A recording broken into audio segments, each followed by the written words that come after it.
All right, so we're back here on Couch Coach Live, man. Give us a call here at 804-402-2893, man. So let's get into it, man. We have to continue our fourth annual Couch Coach Live NFL preview with the AFC West. All right. And first, we're gonna, man. Let me go. I got you. Yes, sir. So AFC West. West.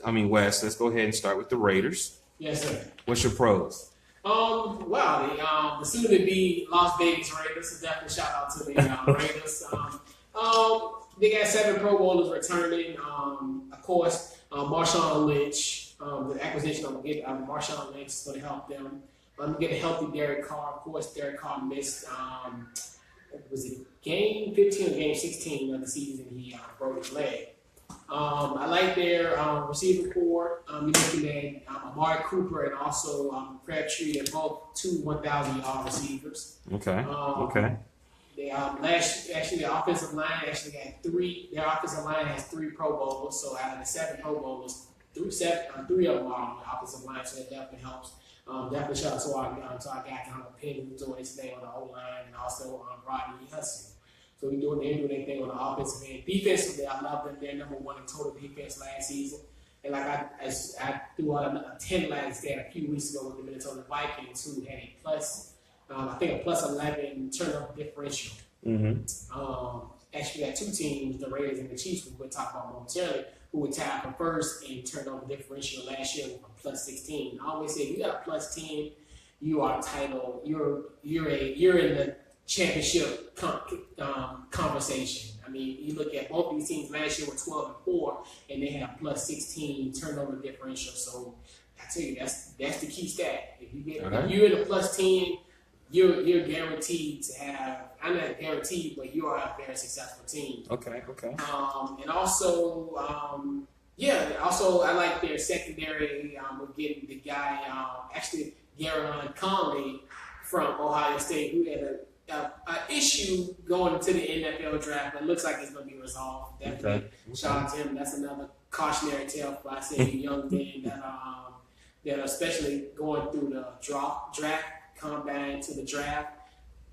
Be a monk during that time period. Be a monk. Okay. So he's definitely he went to a great situation, even though they say he slipped, but I don't think he really slipped. He was right where he needed to be as far as that draft position. All right. So what's your cons? The cons, I think, what kind of Marshawn Lynch you want to get?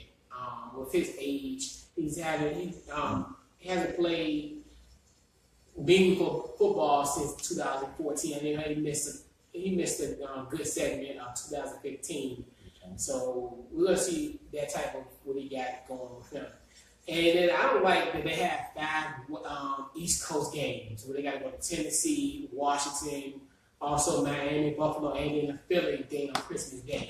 So it's one of those things where I think them going east again is just going to be, So definitely shout out to everybody who's checking us out here. Yeah. And Margaret. She said, do your thing, nephew. All right, what's going on, Auntie? How you doing? Yes, sir. Okay, so what's the top 2 games, top 2 matchups you got? I like a week 1 against the Tennessee Titans. I think it's going to be a statement game. It could set the AFC picture in motion even in week 1. And then in week 11 versus the Patriots, I really want to see what they can do because I think, and I don't want to tip my hat, but I think this could be possibly an AFC Championship matchup preview. Well, we'll do our Dallas predictions on September 1st at Couch Coach Live. That's what I like about the Oakland Raiders, soon to be Las Vegas Raiders. Okay. Now, what record are you giving them? 13-3. 13-3. Okay. So we're going to move on to the Kansas City Chiefs. Yes. Where are they from? The pros, I'm sorry. I like, once again, another stat, they were tied for number 1 for turnover differential last year, plus 16. Alex Smith actually had for the most part, had a career year as far as passing yards concerned. I think he almost went to 4,000 at 3,800 last year, so that helped a lot. The defense allowed only 19.4 points per game last season. Travis Kelce, once again, 85 receptions, over 1,100 yards last season. Very bookend tight end. He's pretty much the Gronk of the Midwest. Tyreek Hill, I mean, he's is a beast on special teams. I like him more special teams. I don't think drawback with him, he's gonna be like pretty much that number one option. He's good at screens, end rounds, and jet sweeps. So he's very one of those receptors. And actually, they led the league in punt returns last season on the back of Tyreek Hill. So that's it's pretty good. Okay. So what about the cons? The wide receiver core, as I mentioned earlier, Tyreek Hill is their number one receiver. And of course, they got rid of Jeremy Maclin. And the question mark is Derek Johnson, their linebacker. Now, he's come from an Achilles injury, and he's getting up in age. He's at 34, so it's looking kind of interesting how that's going to pan out for their defense. But I think, for the most part, this team is going to be pretty good. Okay. Top two matchups. Top two, we got Week 7 at Oakland. I think that's going to be a good game for them because you're looking at that point, this team will be at 500 or what have you. And then I think Week 9 at the Cowboys. I just want to see because I think these teams are on a similar path, and you're looking at that week. That's pretty much, in essence, is like the midway point of the season. Mm-hmm. So I just want to see this AFC NFC clash and see what's going to take place with that, the contrasting of styles, and then of course it's just an interesting matchup in general. Okay. What's their record? I got the Kansas City Chiefs at 10-6. 10-6. Okay. I don't know about that, but yeah, that's cool. And it might be higher. I just think you think they're gonna be that good? You can't see that. I was a little bothered by them. They have a tough schedule, and of course, they should have beat y'all last year. But I'm not gonna say that. But anyway, shoulda, woulda, coulda, didn't. Okay. We're gonna move on to the Broncos. What are they pros? I like them getting the new head coach, Vance Joseph. Of course, he was a former the Miami Dolphins defensive coordinator last season. He's pretty much in the same cloth with Gary Kubiak and the Wade Phillips mold. He's like proteges of them, so I think it's going to be an easier transition for him. I like Demaryius Thomas. Demaryius Thomas pretty much has been the most productive wide receiver since 2012, since your boy Antonio Brown. So they're pretty much the two most productive wide receivers in the last 5 years. I look at a guy like Emmanuel Sanders. I think he's going to be very deadly in the slot. One of your old boys. Yeah, so definitely. Not no more. Of course, they're like their 3-4 defense. Of course, you're looking at especially that linebacker up front where you got guys like Shane Ray, Von Miller, and Brandon Marshall. And also they have the no-fly zone defensive backfield. It's pretty much all four, even the cornerback. They got 2 all-pro cornerbacks in Chris Harris Jr. and also Akeem Talib. And also Pro Bowlers on the safeties. You got a guy like a TJ Ward who definitely has came into age. He was like one of the best players on the bad team when he was with Cleveland. Okay. Now he's there. Then you're looking at a guy like a Darian Stewart who were doing that thing at the safety positions. And I like that. I like what they bring to the table. Okay. What are the cons? Man, they don't have a quarterback. I mean, to me, it's a 2-man competition when you got Trevor Siemian and Paxton Lynch. And I always feel as though at this stage in the game, if you got 2 quarterbacks, you don't have a quarterback. Wow. Simple as that. Wow. That's their biggest con. To be honest with you, this is a solid team, and they're just deficient in the area that you need to be efficient in, more so than anything. Okay. That's it? Yeah. Okay, so what's the top 2 matchup? Week 13 at Miami. I think this is going to be one of those things where I still think this is going to be a matchup where I think how they're going to be tracked. This could be a wild card type situation where one of these teams can get in. I think Denver will still be a picture at this point, even though my record in essence might contradict that. But I think even at week 13, we're looking at I want to say that's like the last week of November, first week of December, right around that window, where I still think they're going to be in contention. I think Miami's be one of the top teams that be in their way. And then, of course, the Miami Dolphins with Jay Cutler and their quarterback, which we'll talk about next week in our finale of our NFL preview. Mm. And then also you got a Sunday night football game at Arrowhead in Week 8. I think that's one of those key matchups as far as for division, for at that point, I wouldn't say second place, but more so of just in the contention and who's going to make the statement going into the second half of the season. Okay. What do you think their record is going to be? I got them 7-9. Wow. No quarterback, huh? Yeah, that's huge for them. Yeah. I think, and who knows what's going to happen. So, this is, do you think they messed up after the gentleman who was there, when Peyton Manning was there?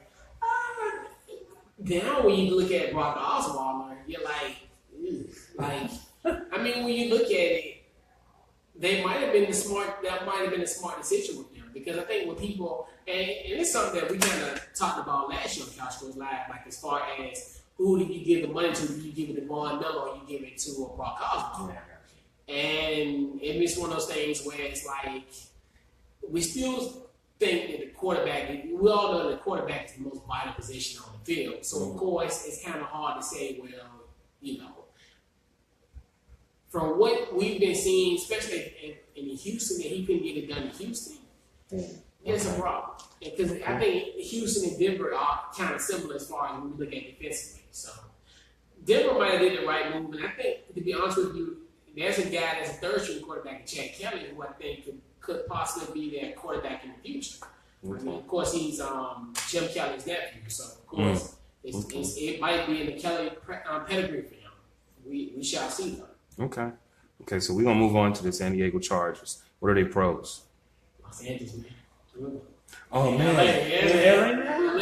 my bad. Sorry to you, Chargers. It's all good, man. It's my bad. That's what I'm telling you, man. It's crazy how the NFL is, man. Now we got two teams. That show Ballers, they talk about that, man. Yeah, that's man. crazy. So the LA Chargers. Yeah, man. Isn't that crazy? Yeah. But I like, of course, Anthony Lynn, their new head coach. Of course, he's one of those run first type of offense type of guys. So of course, him having a guy like a Melvin Gordon, who I think Melvin Gordon is one of those guys who he's starting to kind of come into his own. Mm-hmm. It was a lot of disappointment in his rookie year because he didn't score a touchdown. He was kind of like pedestrian numbers, but he's been fairly decent. And I think last year he went over 1,000 yards. No, I think he was 997 yards last season. So he was right at 1,000. So I think he's going to get to the 1,000 mark this year.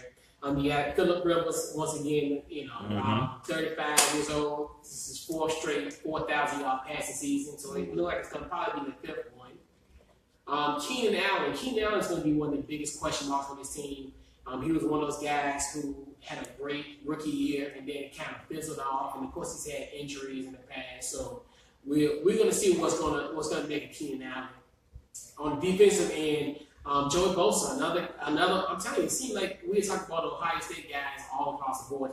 So definitely, maybe somebody in Columbus, Ohio, is checking us out here on Couch Coach Live. All right, know my brother. Ohio State energy today. Yeah, my brother's a big fan. 10.5 sacks last year and it was a rookie holdout, which was amazing. He didn't play.